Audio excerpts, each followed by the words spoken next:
أعوذ بالله من الشيطان الرجيم. بسم الله الرحمن الرحيم. السلام عليكم ورحمة الله وبركاته. الحمد لله رب العالمين، والصلاة والسلام على أشرف الأنبياء والمرسلين سيدنا محمد وعلى آله وصحبه أجمعين. رب اشرح لي صدري ويسر لي أمري واحلل عقدة من لساني يفقهوا قولي. اللهم لا سهل إلا ما جعلته سهلا وأنت تجعل الحزن إذا شئت سهلا. اللهم يسر ولا تعسر، اللهم يسر ولا تعسر، اللهم يسر ولا تعسر. Alhamdulillah, kita merafakkan kesyukuran kepada Allah Subhanahu wa taala kerana dengan limpah dan kurnianya sekali lagi dapat sama-sama kita berada dalam surau ini. Diberi kelapangan kepada kita untuk duduk-duduk lagi setelah selesai solat fardu maghrib. Diberi kelapangan kepada kita, dan insya-Allah kita akan sama-sama pada malam ini meneruskan lagi perbahasan melalui kitab karangan Dr. Yusuf Al-Qaradawi, kitab Kaifa Nata'amalu Ma'al Qur'anil Azim, bagaimana kita berinteraksi dengan Al-Quranul Azim. Dalam pertemuan-pertemuan yang lepas kita dah bincang beberapa bab dalam kitab ini, melalui kitab ini. Bahagian yang pertama kitab ini, Dr. Yusuf Qaradawi mengajak kita untuk berinteraksi dengan Al-Quran dengan cara memahami matlamat Al-Quran, faham tujuan Al-Quran diturunkan. Jadi apabila baca Al-Quran, kita cuba untuk mencapai apa matlamat yang nak diberitahu oleh Allah Subhanahu wa taala kepada kita. Maka interaksi kita itu akan jadi berkualiti. Hubungan kita berhubung dengan Al-Quran dan berhubung dengan cara yang berkualiti. Perkara yang kedua, bab yang kedua, yaitu bagaimana berinteraksi dengan Al-Quran ini. Dr. Yusuf Al-Qaradawi mengajak umat Islam ini berinteraksi dari sudut menghafaz firman-firman Allah ini, hafaz sebanyak mungkin. Dan dia kalau sebut dalam kitab ni suruh hafaz, kalau boleh setiap orang hafaz satu Al-Quran. Tapi kalau kita ketahui kemampuan itu berbeza manusia, boleh menghafaz semua, ada orang boleh hafaz sebahagian. Namun begitu, saya lah apabila baca kitab ni, tengok semua analisis, dapati untuk masyarakat kita ni, kita kata menghafaz Al-Quran ini kita digalakkan untuk meletakkan target pada setiap orang, setiap individu, diri sendiri. Sangatlah digalakkan untuk meletakkan target dalam hidup dia ni. Dia nak hafal banyak-banyak Al-Quran. Kalaulah tidak seluruh satu Al-Quran dia tak boleh hafal, maka banyak mana yang kita boleh. Banyak mana yang kita boleh tu maknanya kita lah yang dapat agak-agak pada diri kita. Maka kita berusaha lah untuk mendapatkan menghafaz sekadar yang kita rasa kita mampu. Mungkin kita rasa dalam 2 juz, mungkin rasa ada orang 3 juz boleh menghafal. Cuba untuk dapatkan target masing-masing. Maka itu berinteraksi dari sudut menghafaz, berinteraksi dari sudut membaca Al-Quran. Baca saja tanpa hafaz pun ada. Tadi dibincangkan tentang kelebihan-kelebihan membaca Al-Quran. Mestilah seseorang yang membaca Al-Quran ini tahu cara membaca Al-Quran, cara baca tajwidnya, makhrajnya dengan betul. Kemudian dia membaca, tapi membaca yang dimaksudkan di sini ialah baca dan faham. Kenapa baca dan faham? Kerana keperluan faham ni untuk mengambil maklumat. kita kualiti baca sahaja tanpa faham ni rendah. Kita nak pergi kepada kualiti yang bagus. Bagaimana berinteraksi dengan Al-Quran dengan cara yang berkualiti. Baca tapi faham, kualiti dia baik, lebih bagus.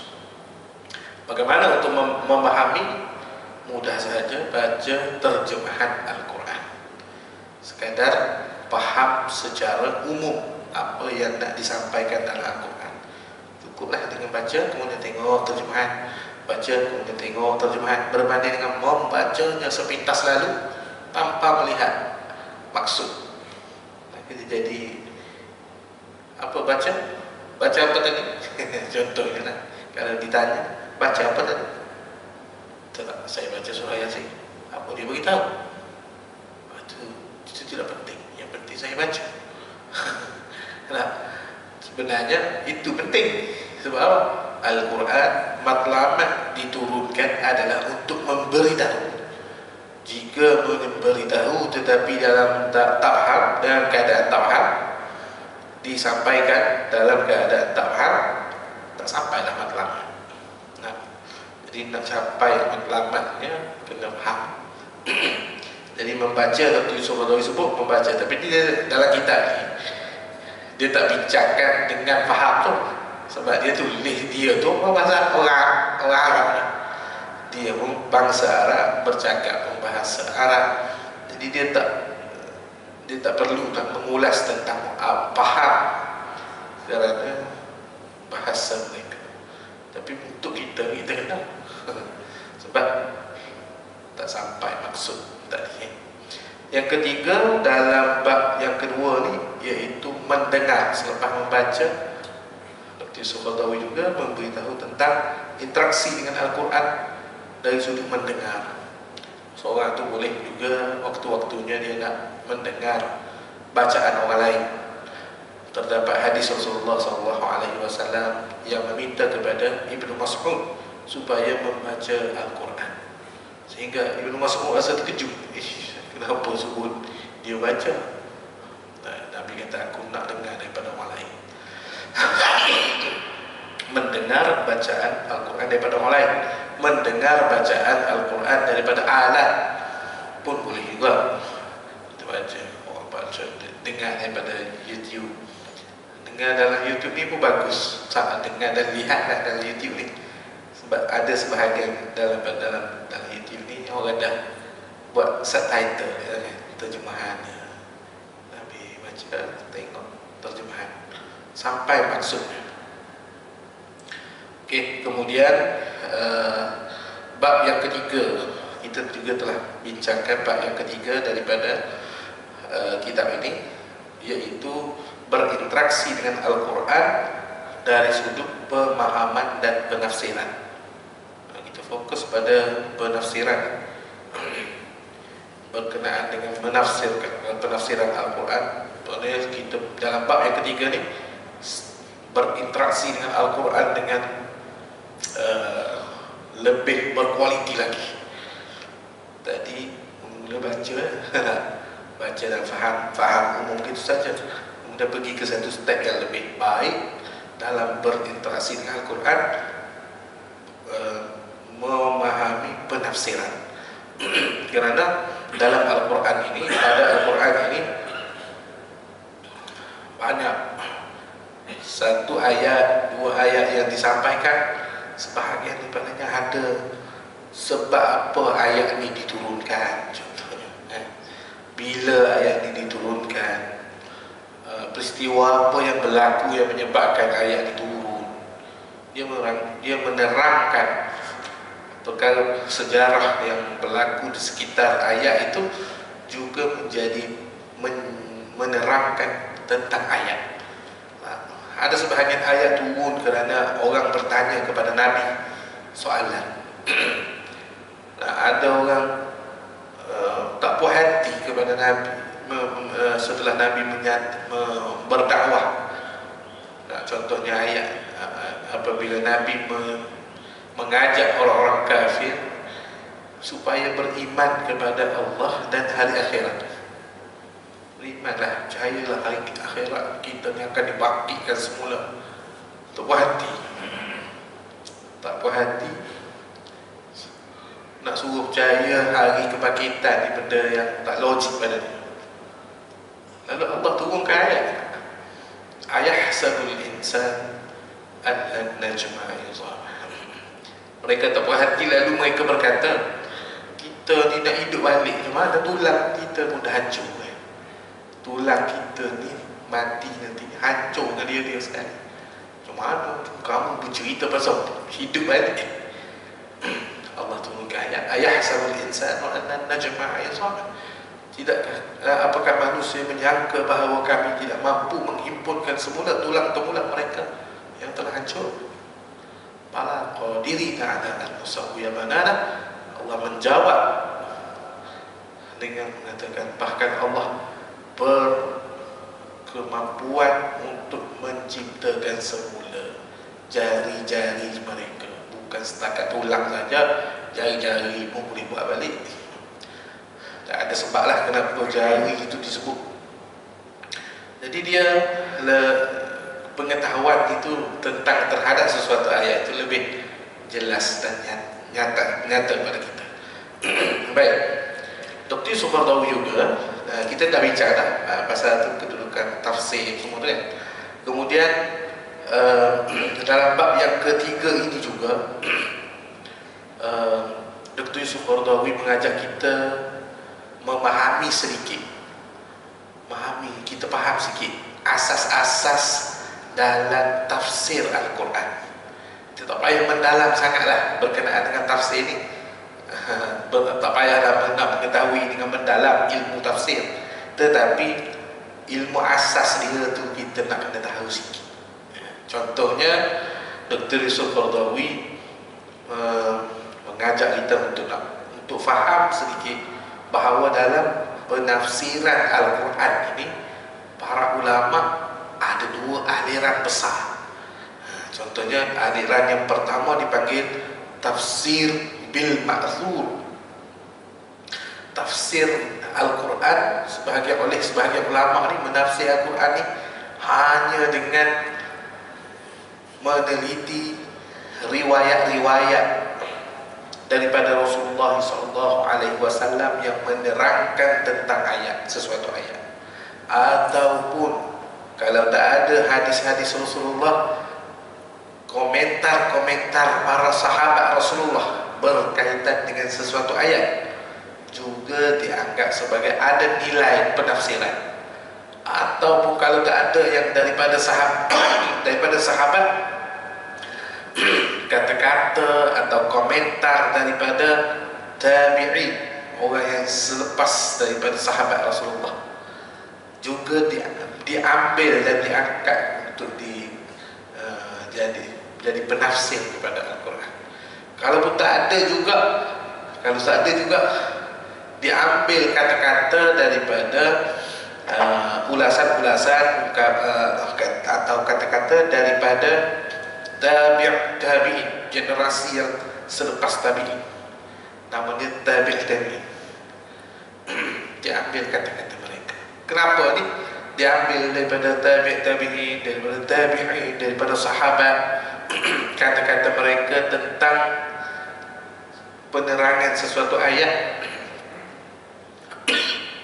kerana mereka adalah golongan yang paling hampir zamannya dengan penurunan Al-Quran, terutama sekali para sahabat Rasulullah. Sahabat Rasulullah mereka hidup sahabat ialah mereka yang hidup ketika mereka sempat berjumpa dengan Rasulullah. Orang yang sempat hidup Rasulullah itu ada dan dia melazimi, itu nama sahabat Rasulullah. Jadi bila mereka ni orang yang melazimi Rasulullah, mereka tahu mereka akan berjumpa dengan waktu Al-Quran diturunkan. Mereka hidup di zaman penurunan Al-Quran itu, maka menjadikan mereka ni ada pengalaman yang lebih berbanding dengan orang lain. golongan yang paling hampir dengan Al-Quran, bahkan digelarkan sebagai generasi yang paling paham Al-Quran, ialah para sahabat. Mereka hidup di zaman turun ayat. Mereka melihat situasi, keadaan masyarakat, apa yang berlaku dalam proses dakwah Rasulullah itu, proses penurunan Al-Quran, penentangan orang bukan Islam terhadap Islam pada waktu itu. Mereka nampak, lalu kefahaman mereka terhadap apa yang disampaikan oleh Allah melalui Al-Quran itu lebih tinggi nilainya berbanding dengan orang lain. Baik.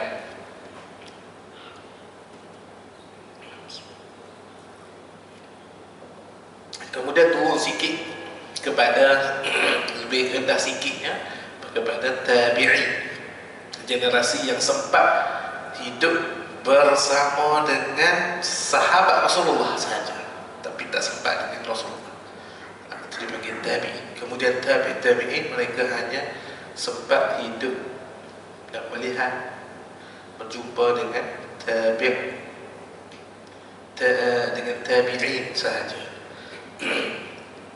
Tiga generasi ini yang dianggap tinggilah kedudukannya dalam memahami Al-Quran. Sebab itu kata-kata mereka, dan kata-kata, apabila kita kata kata-kata mereka terhadap Al-Quran ini pula, bukanlah maknanya semua orang daripada orang yang berada di zaman itu, orang-orang yang dikenali berkelayakan untuk bercakap tentang Al-Quran pada zaman itu. Orang ni ramai, setiap zaman ramai manusia dan berperingkat manusia. Ada orang yang hanya di level masyarakat awam, tak ada kelayakan untuk bercakap tentang sesuatu perkara. Ada orang dia memang berkemahiran dalam sesuatu perkara, jadi dia ada otoriti lah untuk bercakap dalam itu. Sahabat Rasulullah pun sama. Sahabat Rasulullah, mereka ada tingkatan-tingkatan juga. Sahabat Rasulullah yang Abu Bakar, Utsman, Ali, Umar, Utsman, Ali, semua tu ini sahabat-sahabat yang mempunyai kelayakan dalam ilmu, tentang ilmu. Bila nak bercakap tentang suatu ilmu, tentang Islam, tentang Al-Quran. Ada lagi Ibn Mas'ud contohnya. Sahabat-sahabat yang lain pun ada beberapa orang lagi. Tapi ada juga sahabat yang dia sahabat Rasulullah, tapi dia bukanlah ilmuwan. Dia bukanlah ilmuwan. Sahabat yang contohnya Khalid Al-Walid. Dia orang perang. Dia orang sahabat yang berjuang untuk Islam, tapi dia berkemahiran dalam medan perang. Dia tak ada lah banyak bercerita tentang hukum hakam. Orang tak ditanya dia, bukan menjadi rujukan dalam zaman itu. Sayyidina Hamzah, pak saudara kepada Rasulullah, dia kemahiran dia dalam berkuda. Dia bukanlah ilmuwan yang besar, tapi pak saudara Rasulullah juga, Ibn Abbas radhiyallahu anhu, ni orang rujuk dia. Jadi ada sahabat tingkatan-tingkatan. Begitulah manusia di mana-mana zaman sekalipun, dia ada benda itu dan ada bidang masing-masing. Tapi kita bercerita tentang penafsiran tadi, sahabat-sahabat tertentu ni tadilah yang akan yang dirujuk untuk penafsiran.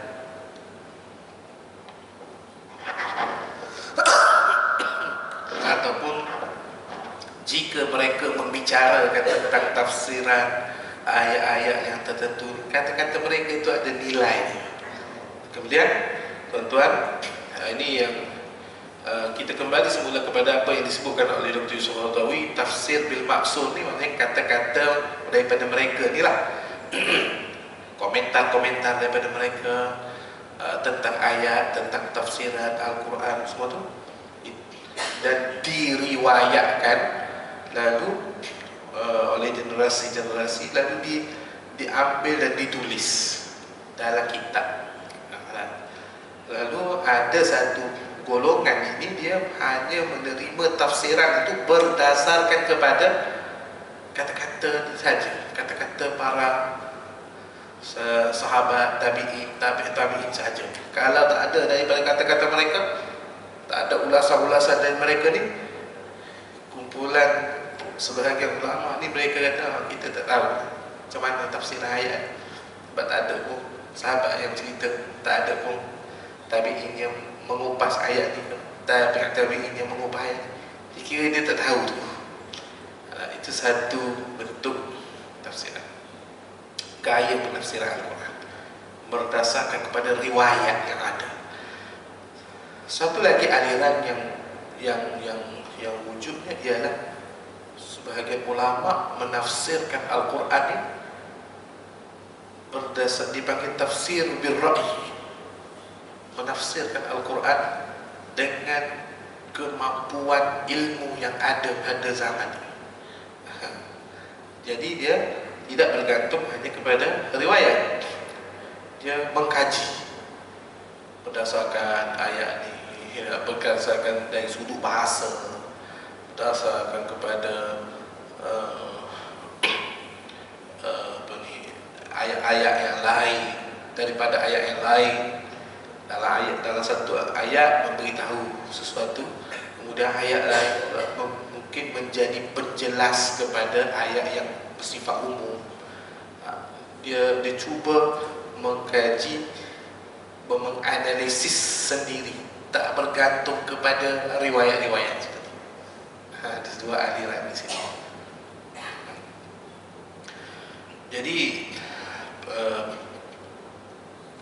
ada kelebihan dan kekurangan pada masing-masing lah. Di mana aliran bil maksud bil yang hanya menafsirkan Al-Quran dengan riwayat saja ni, bila sesetengah ayat tu tak ada riwayat yang menafsirkan ayat tu, maka dia pun dia stop, kita tak tahu masalahnya hari itu, dia jawab tak tahu.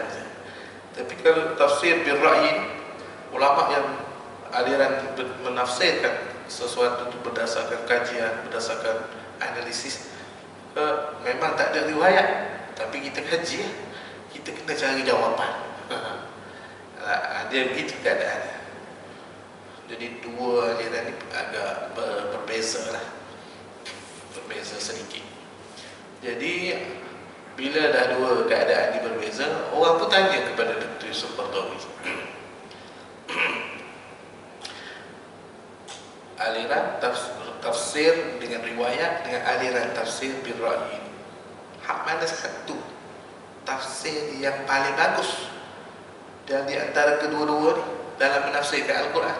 Hak mana kita boleh pakai, hak mana kita nak tolak dalam menafsirkan Al-Quran? Jadi Dr. Yusuf Qaradawi menulis satu tajuk di sini, iaitu metodologi yang paling bagus, paling ideal dalam menafsirkan Al-Quran. Ada satu metode yang paling bagus dalam menafsirkan Al-Quran. Metodenya apa?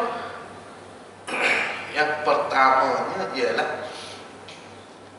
menggabungkan antara tafsir bil riwayat dengan tafsir bil ra'i tadi. Tafsir berdasarkan kajian dengan tafsir riwayat. Kita tak boleh asingkan, kita kena ambil dua-dua. Ada riwayat, kita ambil riwayat, kita guna riwayat sekiranya riwayat itu sahih. Sekiranya sesuatu riwayat yang diriwayatkan itu dikaji tahap kesahihannya, bila pasti sahih, kita guna. Kita guna apa yang dia beritahu, yang daripada contohnya daripada sahabat Rasulullah. Sebab apa kita kata jika dipastikan sahih? Sebab antara kelemahan yang ada di dalam tafsir dengan riwayat ini ialah riwayat itu sendiri sebahagiannya tidak sahih. Riwayat, contohnya kata-kata sahabat Rasulullah SAW bernama Ibn Abbas telah menyebut tentang ayat ini sekian-sekian, dia contohnya. Bila dikaji, kata-kata tu rupanya dia tak ada pun. Sebab orang kata, rupanya bila dikaji oleh pengkaji-pengkaji, rupanya bukan Ibn Abbas yang kata, orang di zaman lain yang kata. Sebab apa? Dia kata Ibn Abbas yang kata, sebab nak suruh laku kata-kata tu, sebutlah nama orang yang glamour. Nak suruh nak laku kata-kata. Macam orang kita inilah nak niaga suruh laku ni. Dia nak suruh laku, dia pinjam kata-kata, dia pinjam gambar orang tu, dia bubuk tempel gambar kat botol botol barang jualan, bubuk gambar artis tu tak ada tahu berapa pasal benda tu pun, tapi dia bubuk artis tu cengeng muka sengih supaya orang baca, oh dia ni orang tengok muka dia tu, orang biasa nak beli sebab kenal lah. Kalau bubuk muka saya, oh dia ni sama dia, duduk apa benda mana ni, tak kenal. Wah, tu marketing hari ni. Tapi ini berkenaan Al-Quran, dia tidak boleh dimarketingkan. Bukan untuk bahan benda jualan. Jadi dia nak antara betul ke tak betul daripada orang tu, tak perlu diketahui. Jadi antara kelemahan yang ada dalam riwayat tafsir bil riwayah ni, dia terdapat banyak kata-kata daripada sahabat, kata-kata tabi'in yang rupanya dia kata-kata riwayat itu tidak berada pada kedudukan yakin yang daripada sahabat. Bukan sahabat menipu, orang yang menipu guna nama sahabat. Orang berbohong, kadang-kadang benda tu, riwayat tu mencapai tahap ragu, betul ke sahabat yang kata. Sebabnya adalah alasan-alasan yang menyebabkan riwayat itu menjadi berada pada kedudukan dipanggil dhaif. Ada yang riwayat bertaraf munkar, ada riwayat bertaraf maudhu'. Dhaif ni lemah, tahap boleh percaya yang kata-kata itu daripada sahabat, lemah tahap boleh dipercayai. Sebab apa? Sebabnya salah seorang daripada periwayatnya ni, contoh pernah berbohong. Dia ni orang ni pernah berbohong, meriwayatkan kata-kata, boleh jadi dia berbohong juga atas nama sahabat. Contoh banyak yang berlaku macam itulah kan. Jadi ada yang sahih, yang pasti sahih, kita guna pakai, kita ambil. Masalahnya ialah apabila kita membaca kitab tafsir bil riwayah, kita baca kitab tafsir bil riwayah, kita nak tahu macam mana ni kata-kata ni sahih, kata-kata ni tak sahih. Kita tak dapat tahu sebab kita bukan pengkaji kepada riwayat-riwayat tu. Nah ini masalah. Jadi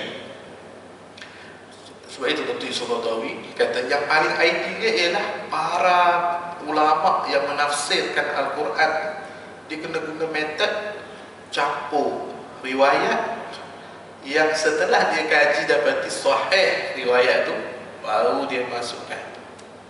Kemudian jika ayat-ayat Al-Quran yang tidak terdapat padanya tafsir secara riwayat itu tak ada, maka dia mengkaji penafsirannya berdasarkan arwah, berdasarkan dapatan kajiannya. Penafsiran berdasarkan kepada dapatan daripada kajian, berdasarkan kepada analisis yang dia dapat, yang dia perolehi. Itu jadi kan dua-dua tu ada lah kan jawapannya dalam sebuah kitab. Dia tak ada lah sifat, oh kitab ni saya tak ada. Sebab apa? Kami tak guna ar-ra'i, jadi jawapannya tak ada. Jadi di dalamnya. Ada dua-dua. Tapi lebih selamat kerana telah disaring. Kalau yang daripada riwayat yang sahih sahaja yang dibawa masuk. Tuan-tuan dan puan-puan yang dirahmati Allah, para ulama yang menulis kitab tafsir berdasarkan riwayat ini pula, mereka bukanlah dengan sengaja memasukkan riwayat-riwayat yang tidak sahih. Bukan sengaja.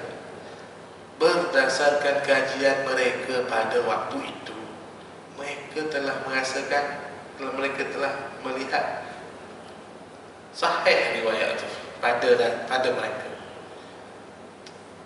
Oleh kerana mengkaji kesahihan ini, kesahihan dan ketidaksahihan sesuatu riwayat ini sebenarnya amat rumit, amat memerlukan masa yang panjang, dan berlaku kemungkinan untuk tersilap itu sangat mudah berlaku. Jadi apa yang ada dalam kitab-kitab tafsir, riwayat-riwayat yang tidak sahih itu, bukanlah kita boleh blame orang yang tulis kitab itu memasukkan riwayat yang tidak sahih. Tak, kita tak boleh itu.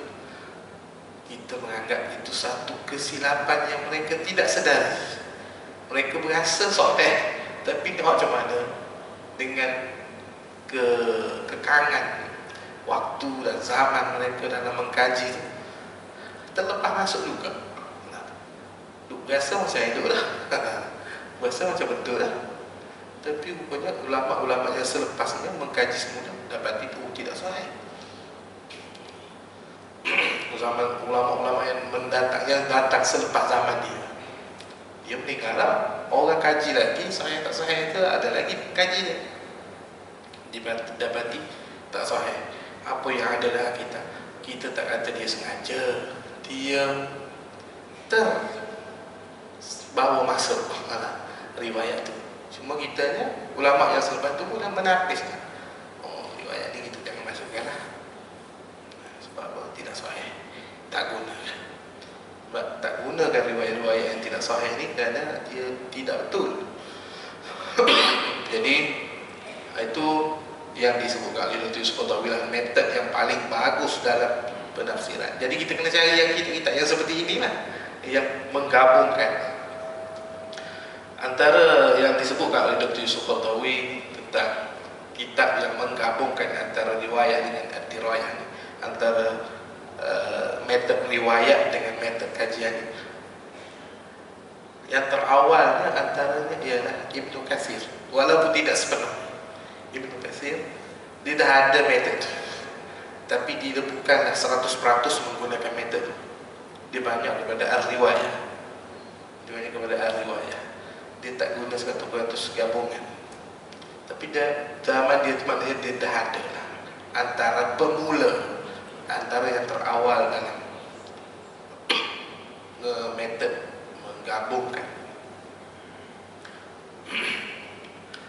Jadi kita lihat kepada tafsir-tafsir ulama moden hari ini, dia banyak kepada metod itulah, metod gabungan riwayat dan riwayat yang telah disaring dengan oleh berbilang para ulama yang agen penyaringan didapati sahih, maka mereka akan gunakan pula dari sudut menafsirkan, dari sudut ar-ra'i tadi berdasarkan kajian, gabung dua-dua sekali kita. Ini bagus. Jadi tak terlepas masuklah sangat yang tidak sahih, yang lemah, yang berdarjat mungkar. Yang berdarjat mungkar, yang paling lebih tak boleh diterimanya ialah riwayat maudhu'ah, riwayat-riwayat yang palsu, yang direka dan dikenal pasti perekanya, dipanggil riwayat al-maudhu'. Ada riwayat yang tidak diketahui daripada mana datang. Riwayat ni macam-macam jenis, tak tahu daripada mana riwayat, dipanggil la aslalah. Ulama tak jumpa siapa yang kata. Jadi tak jumpa ni tak bolehlah nak sabit. Ada orang dia tak pakai juga la aslalah ni, boleh pakai tak? Tidak ada asal usulnya, tak tahu daripada mana. Kita nak pakai. pakai macam mana benda yang tak tahu siapa kata. Entah-entah orang reka, entah-entah ya boleh jadi, tapi entah-entah ya orang reka buat dah. Ada ke orang nak reka benda agama? Wah, banyak. Berurusan agama ni, apa orang berminat nak bercakap, dan orang berminat untuk tokoh tambah. Dia berlaku secara realitinya, dia berlaku. Kita rasa macam takkan tak ada orang nak saja-saja tambah. Realitinya banyak. Sebab tu ulama dari dulu lagi, sejak dari awal mereka sangat mengambil perhatian terhadap riwayat. Pastikan suatu perkara yang nak disandarkan kepada Nabi mesti sahih kata-kata ni daripada Nabi. Cara untuk mendapat kesahihan tu adalah dalam ilmu disiplin ilmu jalan, supaya tidak terbawa masuk satu kata-kata yang hanya menyandarkan kepada Nabi, sebenarnya Nabi tak kata, ataupun yang sahabat tak kata tapi hanya orang lain yang kata, ataupun yang tabi'in tak kata, rupanya orang di zaman kita yang kata. Terutama sekali kata-kata yang melibatkan produk jualan. Ini lebih perlu berhati-hati. Melibatkan sesuatu barang jualan. Orang nak kaitkan dengan madu, nak kaitkan zaitun, nak kaitkan dengan agama daripada dengan Nabi, dengan sahabat. Sebab apa? Pelaris tu. Makanan sunnah tu, orang cuba untuk nak dekatkan dengan makanan sunnah. Sedangkan saya melihat makanan sunnah dia benda yang baik, sesuatu yang baik untuk kesihatan manusia, untuk kebaikan tubuh badan manusia. Bagus. Sesuatu yang dilarang oleh Allah dalam Al-Quran dan dalam hadis terhadap suatu makanan, itu sesuatu yang tidak baik secara jelas. Nabi larang makan babi, Nabi larang. Lepas tu Nabi makan tu antara contoh benda baik yang ada di tempat dia. Kalau kita kata, oh makan kurma saja bagus sebab Nabi makan, oh negara yang tak ada kurma tak jadi sunnah lah makan. Contoh macam kita ni Malaysia tak ada kurma lah kan, contoh. Nak makan benda sunnah kena import. Buah-buahan banyak di Malaysia ni ada khasiat yang baik, makan. Sebab itu dalam Al-Quran Allah berfirman, kulu washrabu, makan dan minumlah, wala tusrifu, dan jangan kamu berlebih-lebihan. Jangan kamu berlebih-lebihan. Berlebih ni macam-macam. Berlebih sampai membazir, berlebih sampai makan terlalu banyak, tidak mengikut kadar seorang manusia makan. Berlebih. Jadi sebab berlebihan tu membawa penyakit. Makanlah benda bagus macam mana pun, kalau lebih dia bawa penyakit. Makan buah kurma, cuba makan sekilo sehari. Penyakit. Mari ni penyakit ke mana? Oh kurma, kurma. Sebab Nabi kata, Allah sebut, kulu, makanlah, minumlah, min tayyibati ma razaqnakum, daripada benda-benda yang baik yang kami rezekikan kepada kamu. Benda baik di negara Arab, kurma, wati, zaitun. Benda baik di Malaysia, rambutan, manggis, langsat, nangka, tropika ni buat. Tu. Jadi tak ada lah dia oh ni bukan sunnah. Buah nangka, oh makanan tidak sunnah.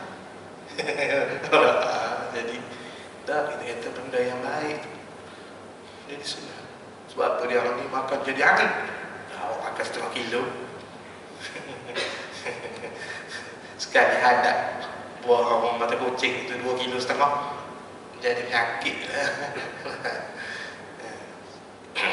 Makan dengan kadar juga yang sesuai, dia tak jadi penyakit.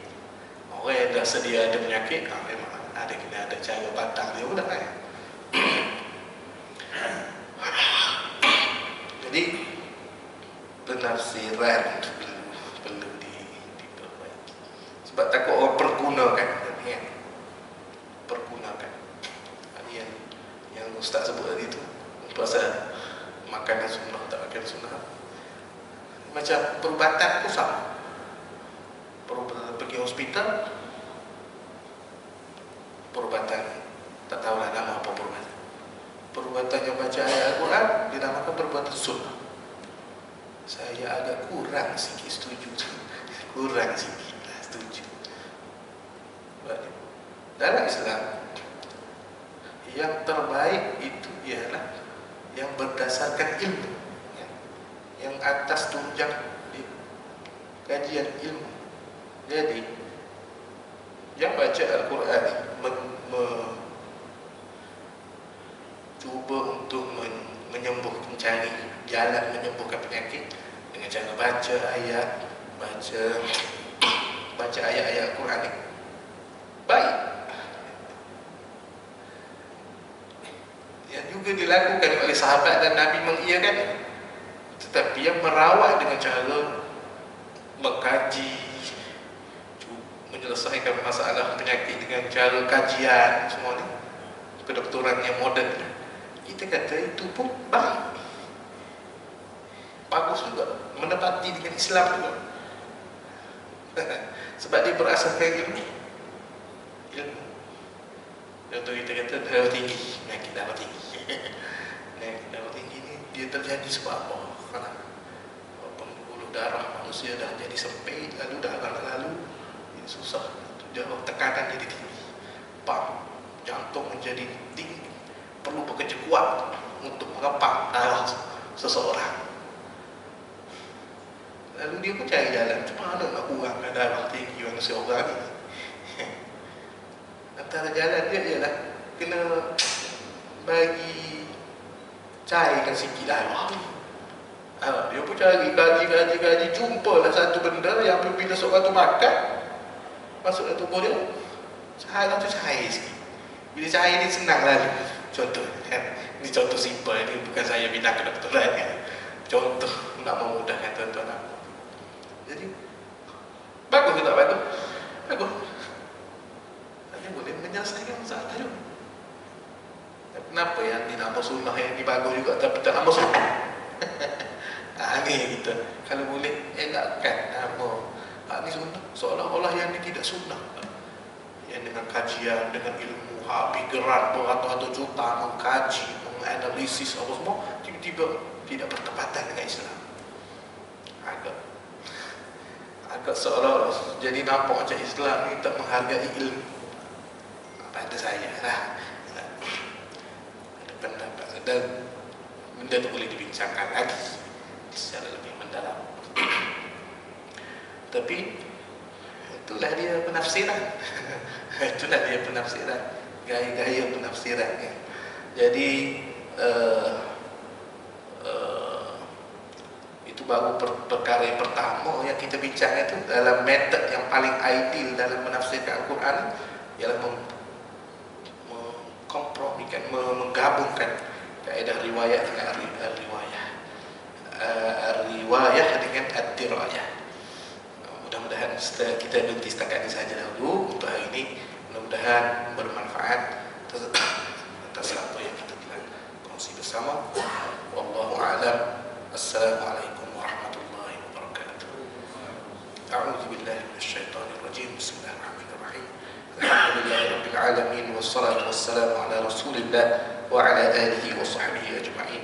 Allahumma ghnina bil 'ilmi wa zayyinna bil hilmi وأكرمنا بالتقوى وجملنا بالعافية ربنا آتنا في الدنيا حسنة وفي الآخرة حسنة